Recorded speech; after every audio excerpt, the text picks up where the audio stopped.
Hello everyone, Professor Johnson here. I just wanted to take a few moments to review your SOAP note writing assignment. So for this assignment, you're going to assume that you've completed a treatment session with your patient named Katie Wild, and now you need to document this treatment session in her chart using the SOAP note format.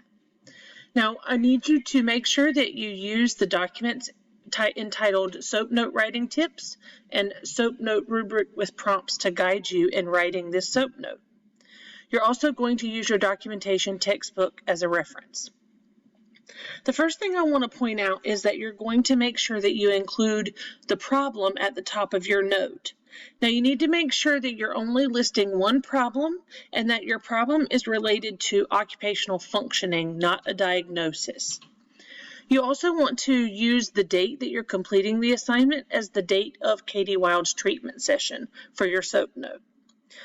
I also want to point out that you may construct additional information that would be appropriate to the case study as needed to complete all parts of the SOAP note. So for example, if you don't feel like you had enough information to be able to truly complete each of the sections of the SOAP note, you can construct or fabricate or make up that information that would be appropriate to the case study in order to complete all parts of the SOAP note.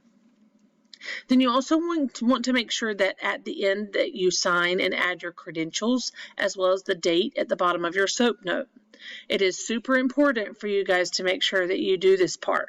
I also want to point out that as an OTA student, your credentials for your SOAP note is OTAS. So that stands for Occupational Therapy Assistant Student. So OTAS. So then you're going to complete and submit this documentation SOAP note writing form. Remember that your documentation is a reflection of both you personally and professionally, so just be sure to make your best effort to provide professional writing.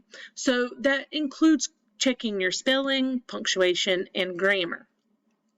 Before you turn in this assignment, I would also encourage you to grade yourself using the rubric. This rubric is really detailed and it gives you exactly what we're going to be looking for. So do you have a problem statement? Is it identified and related to occupational functioning? Does your note address the problem statement? Are your quotes in your subjective section relevant? So as you can see, you can go through and see what each part is that is required and how you're graded, like as in how many points are used for each section.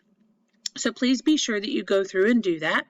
And as always, if you have any questions as you're working on this assignment, please feel free to reach out to your instructor. We're happy to help.